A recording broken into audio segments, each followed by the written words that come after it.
आपलं नेक्स्ट जे युनिट आहे युनिट नंबर 3 ते स्टार्ट करू. लास्ट लेक्चरला आपण some techniques the energy conservation techniques related to transformer बघितलं होतं.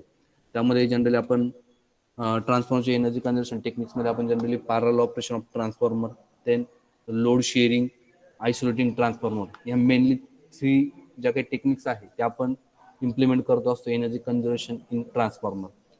सो हे करत असताना पहिला जो फोकस आहे how to improve the efficiency of transformer.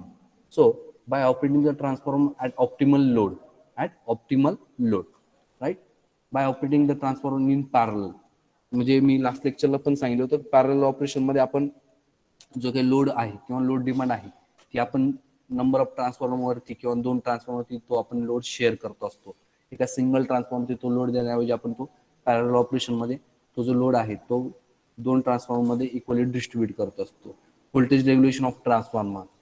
आता व्होल्टेज रेग्युलेशन ट्रान्सफॉर्मर हा कधी आपण इम्प्रूव्ह करू शकतो, जर आपण ट्रान्सफॉर्मरची इफिशियन्सी जर आपण वाढवली, म्हणजे लॉसेस जर कमी केले तर व्होल्टेज रेग्युलेशन सुद्धा किंवा व्होल्टेज स्टॅबिलिटी सुद्धा आपण मेंटेन करू शकतो. त्यानंतर जर पॅरलल ऑपरेशन जर आपण बघितलं तर पॅरलल ऑपरेशनमध्ये आपण generally in parallel operation of transformer, a second transformer is connected in parallel to supply the load in excess of the rating of existing transformer. ज्यावेळेस एक्झिस्टिंग ट्रान्सफॉर्मरवरती लोड हा रेटेड कॅपॅसिटी एवढा जर झाला किंवा त्यापेक्षा जर जास्त होत असेल तर आपण जो रिमेनिंग जो लोड आहे, रिमेनिंग लोड डिमांड आहे ती आपण सेकंड ट्रान्सफॉर्मरवरती, म्हणजे जो ट्रान्सफॉर्मर आपण शेअरिंगमध्ये किंवा पॅरलमध्ये कनेक्ट केलेला आहे त्या एक्झिस्टिंग ट्रान्सफॉर्मरच्या त्यावरती आपण काय करतो असतो, त्यावरती देत असतो. Sometimes in industrial or commercial premises also transformer are parallel to make a power system more reliable. त्यामुळे काय होतं, जी काही रिलायबिलिटी आहे सिस्टीमची ती मेंटेन राहते. फॉर एक्झाम्पल आपल्याला जर एक्झिस्टिंग ट्रान्सफॉर्मरचा आपल्याला त्याचं मेंटेनन्स करायचा आहे तर त्या ट्रान्सफॉर्मरमध्ये काही फॉल्ट झाला तर जो काही पॅरललमध्ये आपण जो दुसरा ट्रान्सफॉर्मर आपण जो काही कनेक्ट केलेला आहे लोड शेअर केलेला आहे त्या ट्रान्सफॉर्मरमध्ये आपण तो लोड ट्रान्सफर करून आपण जी काही लोड डिमांड आहे त्या इंडस्ट्रीची असेल किंवा त्या कमर्शियल प्रिमायसेसची असेल ते आपण फुलफिल करू शकतो. म्हणजे जी काही स्टॅबिलिटी आहे सप्लायची ती आपण मेंटेन करू शकतो in case of parallel operation of transformer. Then provide a better power quality, right, power quality सुद्धा बेटर होते. त्यानंतर प्रिव्हेंट व्होल्टेजचा व्होल्टेज स्टॅबिलिटी जी आहे ती सुद्धा मेंटेन राहते. त्यानंतर मीट ऍडजस्टमेंट लोड रिक्वायरमेंट. जर जे काही एक्सेस लोड किंवा पीक डिमांड जी असते, पीक लोडला जर काही डिमांड जर वाढली तर ती जी काही डिमांड आहे पीक लोड डिमांड ती आपण फुलफिल करू शकतो बाय युझिंग अनदर ट्रान्सफॉर्मर. ठीक आहे, सो तो एक इम्पॉर्टंट पॉईंट आहे. Then electrical utilities prefer this reliability and power quality consumer remains online. ठीक आहे, number of small rated transformer in parallel recommend than a bigger rated electrical power transformer because of following advantages. आता एक मोठा transformer, एक single transformer replace करून आपण जर 2 transformer त्या ठिकाणी 2 स्मॉल ट्रान्सफॉर्मर आपण त्या ठिकाणी जर पॅरलल मध्ये जर आपण ऑपरेट केले तर त्याचे काय काय ऍडव्हान्टेजेस आहे. Much improve reliability. ठीक आहे, जी काही सप्लायची रिलायबिलिटी ती इम्प्रूव्ह होऊ शकते. त्यानंतर मॅक्झिमम अवेलेबिलिटी ऑफ पॉवर, जी काय अवेलेबिलिटी ऑफ पॉवर आहे ती सुद्धा आपल्याला मॅक्झिमम भेटू शकते. Maximum power system efficiency, losses कमी होतील. ठीक आहे, एकाच ट्रान्सफॉर्मरवरती लोड दिल्यानंतर जे काही लॉसेस इन्क्रीज होतात तर ते जो काही लोड आहे तो आपण 2 ट्रान्सफॉर्मरची जर शेअर केला तर आपली लॉसेस सुद्धा कमी होतील आणि त्यामुळे तुमची ट्रान्सफॉर्मरची किंवा सिस्टीमची जी काही इफिशियन्सी आहे ती इम्प्रूव्ह होईल. Then the flexibility of transformer also improve. ठीक आहे, so much improve reliability. If fault occur and a transformer is trip other transformer in a parallel share the load and no interruption in power system. ठीक आहे, आता मग असं सांगितलं की existing ट्रान्सफॉर्मरवरती जर फॉल्ट जर झाला तर तो लोड आपण शेअर करून जी काही सिस्टीमची रिलायबिलिटी आहे किंवा जी काही लोड डिमांड आहे नो इंटरप्शन, म्हणजे विदाउट एनी इंटरप्शन ही डिमांड आपण फुलफिल करू शकतो. If load sharing is not done transformer gets overloaded. आणि अशा केसमध्ये जर लोड शेअरिंग जर झाली नाही किंवा लोड शेअरिंग जर झाली नाही तर तो जो काही एक्झिस्टिंग ट्रान्सफॉर्मर तो ओव्हरलोड होऊ शकतो. Then the maximum availability of power. In case any one transformer from a set of transformer operating in parallel, it can be taken out maintenance. Clear. म्हणजे जर एखादा ट्रान्सफॉर्मर, 2 ट्रान्सफॉर्मर असेल, त्यामधला एखादा transformer आपल्याला मेंटेनन्समध्ये जर काही त्याचं जर मेंटेनन्स करायचं असेल, तरी आपण सप्लायची जी काही कंटिन्युएशन आहे ती आपण विदाउट ट्रिपिंग आपण ते मेंटेन करू शकतो. ठीक आहे. Then maximum power system efficiency. If electrical power transformer operate at a full load efficiency when they are fully loaded. Right. So efficiency जर आपल्याला इम्प्रूव्ह करायची असेल तर ट्रान्सफॉर्मरची जो काही फुल्ली लोडेड आहे तो आपल्याला मेंटेन करावा लागतो. ठीक आहे.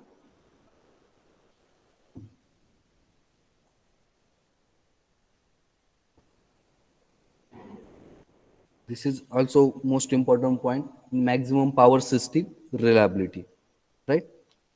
The next one is flexibility, right? The possibility of increase or decrease the demand in future can never be ignored in a power system. ठीक आहे. जर भविष्यात जर काही लोड डिमांड जर इन्क्रीज झाली तर तरी आपण त्या एक्झिस्टिंग ट्रान्सफॉर्मर, 2 ट्रान्सफॉर्मर आहे त्यांना अजून एक ट्रान्सफॉर्मर पॅरलल मध्ये कनेक्ट करून ती जी लोड डिमांड आहे, एक्झिस्टिंग लोड डिमांड किंवा एक्सेस लोड डिमांड ती आपण फुलफिल करू शकतो. The provision of connection of parallel transformer to meet increased demand keeps the system flexibility. त्यामुळे सिस्टीमची फ्लेक्झिबिलिटी जी आहे ती मेंटेन राहते. तर हे पॉईंट आहे की पॅरल ऑपरेशन जर केलं तर हे बेनिफिट्स आपल्याला त्या ठिकाणी भेटतात. Then the other techniques for energy conservation is load sharing. आता लोड शेअरिंग मध्ये काय होतं? For equal the load sharing will the transformer with a same turn ratio. दोन्ही ट्रान्सफॉर्मरचा जो टर्न रेशो आहे तो आपल्याला सेम ठेवावा लागतो. या काही कंडिशन्स आहे. Have equal percentage impedance of transformer. Then third condition आहे resistance to reactance be equal. In case of parallel operation of transformer achieve the benefits such as, जे काही बेनिफिट्स आहेत पॅरल ऑपरेशन मध्ये किंवा लोड शेअरिंग मध्ये ते कुठले आहे? Overall demand load is lower to directly of load connected to various transformer. एका ट्रान्सफॉर्मर जी लोड येतो तो आपण डिस्ट्रीब्यूट करू शकतो नंबर ऑफ ट्रान्सफॉर्मरवरती. त्यानंतर possibility of disconnection of unloaded transformer reduce electricity losses in transformer. Reduce electricity losses in transformer. ठीक आहे. Then next one is a maintenance. आता मेंटेनन्स सुद्धा हा महत्वाचा पार्ट आहे. सो मेंटेनन्स मध्ये जो काय आहे तर त्या मेंटेनन्स मध्ये आपण कुठले मेंटेनन्स त्या ठिकाणी करत असतो एनर्जी कन्झर्वेशन करण्यासाठी ट्रान्सफॉर्मर मध्ये. पिरियडिक मेंटेनन्स मध्ये आपण ब्रेदर सिलिका जेल, जे काही सिलिका जेल्स असतात, ठीक आहे, once every half year colour of silica gel is check in breather due to moisture in breather air. ठीक आहे. Silica gel is dried out और exchange it to ink. Silica gel जे आहे तर ते आपण चेंज करत असतो किंवा त्याची जी काही क्वालिटी आहे ती आपण पिरियडिकली चेक करत असतो. Then insulation oil. ठीक आहे. तर पिरियडिकमध्ये एव्हरी 1 इयर जे काही इन्सुलेशन ऑइल आहे ते आपण रिप्लेस करत असतो. मेथड काय काय? Oil. The dielectric strength of oil is major with a oil tester to check is more than 40 kV mm per gap. ठीक आहे. Moisture content of oil is check whether satisfactory to criteria to automatic method. ठीक आहे. So insulation oil जे आहे ते check करत असतो. त्यानंतर फॅन मोटर किंवा ऑइल पंप मोटर चेक करत असतो. Cooler in water cool transformer ते चेक करत असतो. त्यानंतर cable, terminal box, control panels, जे काय ट्रान्सफॉर्मरचे जेवढे काय आहे केबल्स, टर्मिनल बॉक्स असतील, कंट्रोल पॅनल्स असतील ते चेक करत असतो. बुशिंग चेक करत असतो. ठीक आहे. Dissolve gas analysis, winding resistance आपण चेक करत असतो. हे झाले तुमचे मेंटेनन्सचे पार्ट. ठीक आहे. पिरियडिक मेंटेनन्स मध्ये. ठीक आहे. आता काही जे काही टेक्निक्स आहे एनर्जी कन्झर्वेशन इक्विपमेंट किंवा energy conservation equipment, some other equipment which is use for energy conservation in electrical motor. Electrical मोटरचं एनर्जी कन्झर्वेशन आपण बघितलं होतं, पण काही टेक्निक्स जे आहे सॉफ्ट स्टार्टर सुद्धा आपण बघितलं होतं. त्यानंतर power factory controller, automatic start, delta starter, variable frequency drive. आता सॉफ्ट स्टार्टर मध्ये काय काय असं तुम्हाला मी सांगितलं होतं. The energy conservation equipment related to electrical motor, soft starter in any device which control the acceleration of an electrical motor by means of controlling the applied voltage. तर स्टार्टरचं मेन फंक्शन काय आहे की at the time of starting the motor is draw maximum voltage or maximum current from the supply. So at the time of starting, we have to control the starting voltage or starting current by using starter. This is the main function of starter, right? So in a technical terms, as a starter is an any device that reduce the torque applied to electrical motor. जो काय starting torque आहे तो आपण maintain करतो by using soft starter. It generally consist of solid state device like thyristor to control the applications of supply voltage to the motor. जे काही soft starter आहे त्यामध्ये थायरिस्टर असतात आणि जनरली ते थायरिस्टर आपण जे काही सप्लाय व्होल्टेज आहे स्टार्टिंगचं सप्लाय व्होल्टेज आहे ते कंट्रोल करत असतात. त्यामुळे आपण सॉफ्ट स्टार्टर त्या ठिकाणी यूज करतो असतो. So working principle of soft starter. The starter works on a fact that the torque is proportional to the square of starting current, which is turn is proportional to the applied voltage. ठीक आहे. So जो काही starting current आहे तो आपण limit करतो असतो bye using soft starter. ठीक आहे. त्यानंतर नेक्स्ट जी मेथड आहे ती आहे तुमची power factor control method.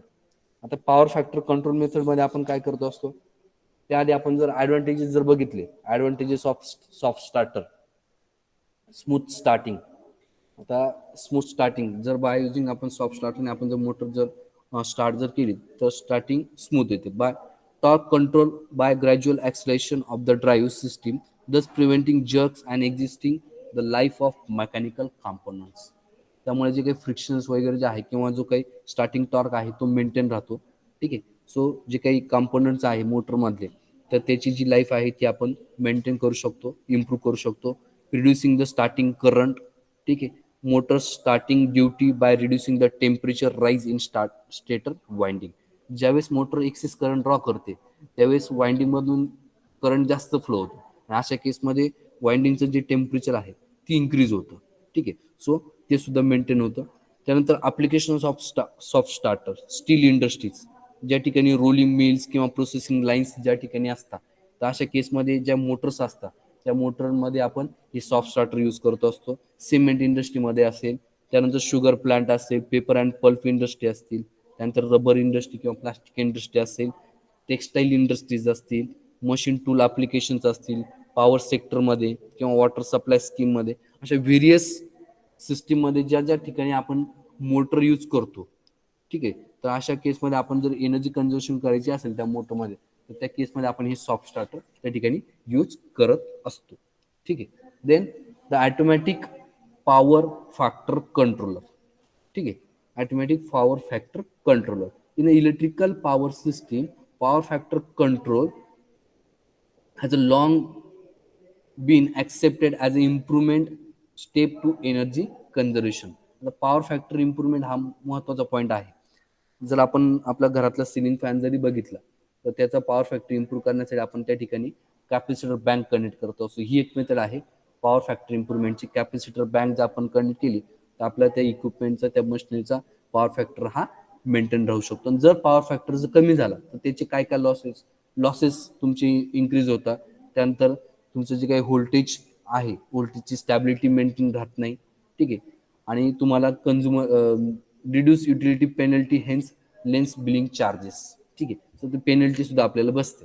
Power factor maintain करणं हा आपला त्यामागचा मेन मोटो आहे. Automatic power controller it is having a relay of micro processor and micro controller. आता हे जे काही आयसीज आहे तर तो पॉवर फॅक्टर अनालाइज करता. ठीक आहे. तो स्टँडर्ड फॅक्टरचे किंवा जे काही स्टँडर्ड दिलेले आहे त्याशी कम्पेअर करताना तो फीडबॅक सिग्नल तुमच्या पॉवर फॅक्टर कंट्रोलरला जातो आणि तुमचा जो पॉवर फॅक्टर आहे तो ऑटोमॅटिकली कंट्रोल होतो. ठीक आहे. हा एक पॉवर फॅक्टर कंट्रोल फॅक्टर आहे. त्यामध्ये आपण जनरली कॅपॅसिटर बँक यूज करतो. त्यानंतर KVR कंट्रोलर यूज करतो. ठीक आहे. ह्या ज्या काही टेक्निक्स आहेत त्या आपण त्या ठिकाणी यूज करत असतो. ठीक आहे. त्यानंतर नेक्स्ट आहे तुमचा ऑटोमॅटिक स्टार डेल्टा स्टार्टर. आता स्टार डेल्टा स्टार्टर जे काही स्टार्टर आपण बघितलं तर स्टार्टरचे डिफरंट टाईप्स आहेत according to the motor. Squirrel cage आहे, स्लिप केज आहे, त्यानंतर DC मध्ये 2 पॉईंट मोटर आहे किंवा 3 पॉईंट मोटर आहे. तर जे काही किंवा सिरीज मोटर आणि पॅरलल मोटर. ठीक आहे. तर मोटरनुसार आपण 2 पॉईंट स्टार्टर, 3 पॉईंट स्टार्टर जे काही स्टार्टरचे टाईप्स आहे अकॉर्डिंग टू द मोटर ते स्टार्टर आपण चूज करत असतो. आता स्टार डेल्टा स्टार्टर हे स्टार डेल्टा स्टार्टर काय करतं, at the time of starting तुमची मोटर ज्यावेळेस स्टार्ट होते त्यावेळेस तुमचं स्टार्टर हे स्टार कनेक्शनमध्ये असतं. ठीक आहे. आता स्टार कनेक्शन आणि डेल्टा कनेक्शन जर तुम्ही जर व्होल्टेज आणि करंटची जर रिलेशन जर बघितले तर त्यामध्ये तुमचं